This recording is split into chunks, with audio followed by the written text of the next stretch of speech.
Welcome back to the Vault. This video is an interview with Lieutenant Edward McCullough from the Human Resources Division in the Orange County Sheriff's Office and Sergeant Justin Wall from the Professional Standards Division. This interview takes place on May 26th of 2021. Lieutenant McCullough signed the unarrest documentation for Jeremy Dewitte on March 24th of 2021 after the arrest by Sergeant Vidler on March 23rd of 2021. Lieutenant McCullough received a call from Major Hosey to go meet with General Counsel Austin Moore to review the body-worn camera of Vidler and Reeves. It seems like Lieutenant McCullough was just following orders and being a good soldier. Let me know what you think. Don't forget to like the video, comment down below, share, and subscribe. Thank you for watching. The garbage disposal is a fuckboy, but I got it to work, right? Anyways, talk to you guys later. Well, the one's rolling. I'm Sergeant Justin Wall of the Orange County Sheriff's Office Professional Standards Section. Today's date is May 26, 2021. The current time is 10:39 a.m. This interview is being conducted at the Office of Professional Standards located at 2500 West Colonial Drive. I'm interviewing. Can you state your name and rank for me? Lieutenant Edward Clay McCullough. Lieutenant McCullough, are you aware that I'm recording this interview? I am aware. Has anyone threatened, coerced, or offered you any preferential treatment to give this statement? They have not. Are you under the influence of drugs or alcohol that may impair your testimony? I am not. Can you raise your hand so I can swear you in? Do you swear or affirm that the testimony you are to provide will be true and correct? I do. Alright, so I'm working an investigation, and your name has come up as being someone that may have some information about this and may have signed a document, so I just wanted to confirm. It looks like I have here a unarrest affidavit that was signed on March 24th, 2021. Is that your signature? That is my signature. Okay. And can you just walk me through how you became aware of this situation and then what steps you took? I can. I was here at the office at 2500 West Colonial on March 24th on a regular work day. I received a cellular telephone call from Special Operations Major Reginald Hosey, who was somewhat new to that position. Prior to that, he had been my direct supervisor as captain in the Human Resource Division. Major Hosey called me, and to the best of my knowledge, it was just because he knew I would be here at the office. I believe that day was Officer Valencia from OPD's funeral, so all of the Special Operations personnel were out of the office assisting with that. Major Hosey briefly asked me if I could go upstairs to legal to meet with General Counsel Austin Moore to review a case about an arrest, and he would like me to review the facts with General Counsel Moore and assist as needed, possibly with the unarrest of a suspect that was in custody. So I proceeded to meet with, I notified my captain, my current captain, Tony Marlowe of Human Resources. We both responded up to General Counsel Austin Moore's office. General Counsel Moore presented me with an arrest affidavit by Sergeant Keith Vidler for a defendant, Jeremy Dewitte, asked me to review it. He also had Captain Marlowe and I review the body-worn camera of both Sergeant Vidler and I believe it's a Deputy Reeves from the previous day during the arrest of Mr. Dewitte, which would have been March 23rd. We reviewed that video, both videos, and in the video, I'm sure you've reviewed, depicts a traffic stop by the two traffic deputies, which were Vidler and Reeves. They stopped two individuals on motorcycles that were later identified as, I believe, Metro State employees. They had quasi-marked motorcycles. The encounter ended up with one individual, which I believe was Mr. Dewitte, being secured and arrested for carrying a concealed weapon. During the video, Sergeant Vidler is vocal, giving instructions.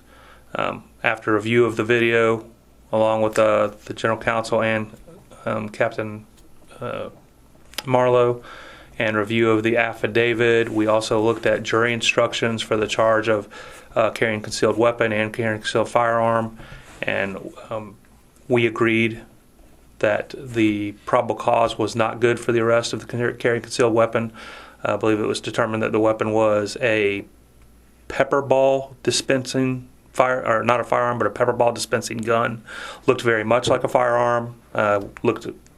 I would have assumed it was a firearm until I knew otherwise, but it was openly visible in a holster, very similar to what our patrol deputies carry. So you could see it. Sergeant Vidler stated in his stop that something to the effect of, "I'm stopping you because don't touch that firearm, don't touch that firearm." So clearly he saw what was he believed to be a firearm that later determined to be a pepper dispensing weapon, and he ended up arresting him for the concealed weapon by a convicted felon, I believe. I'd have to review the original charge. Yeah, that's correct. And but the fact that it was in plain view, we all agreed that it was not concealed, that it did not fit. I was presented with the unarrest affidavit that you just showed me with my signature that was prepared by legal services. I agreed with the wording in it, and I signed that and submitted it so it could be expedited per our legal bulletin on unarrest procedures. And legal went ahead and submitted, whether it be by electric mail or by fax, over to the jail. I later received confirmation from the jail, just following up, that they had received the paperwork and that they were processing out Mr. Dewitte as quickly as possible. I contacted Day Patrol Lieutenant Yuri Melich and asked him to have a deputy available at the jail. And I'd have to look up that deputy's name, I don't recall, but he had a deputy respond down to make sure he gave Mr. DeWitt a ride if he needed, or processed any other assistance he needed to expedite his release. Okay. I know you said you reviewed the jury instructions. Did you review the state statute as well? We did. Okay. All right. Did you have any other involvement after that? Just completing a brief narrative explaining my involvement, which I have a copy here, and I know you have a copy in ARS. So that was the entirety of my involvement. Okay. Is there anything else that you know about this investigation you'd like to add? There is not. Okay. The current time is 10:44, and that concludes this interview.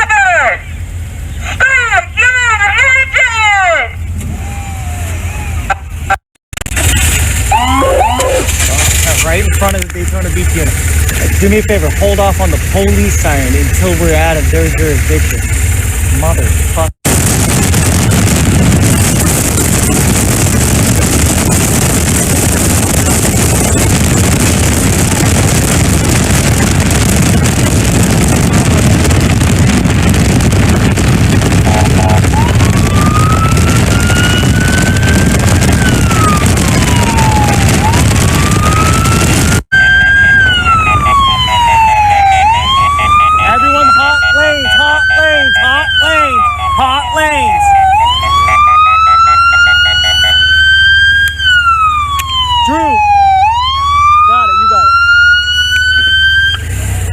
ASAP, where the fuck are you going? All right, Star, pull over with us.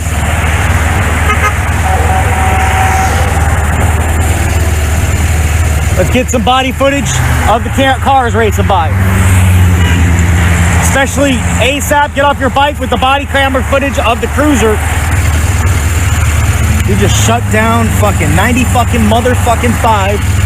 And not a motherfucking.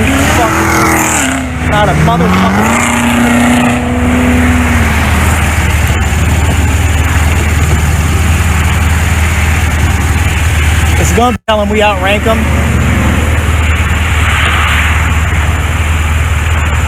Oh, he's construction. Okay, listen, repo. I want you to pull now that it's shut down. Pull very.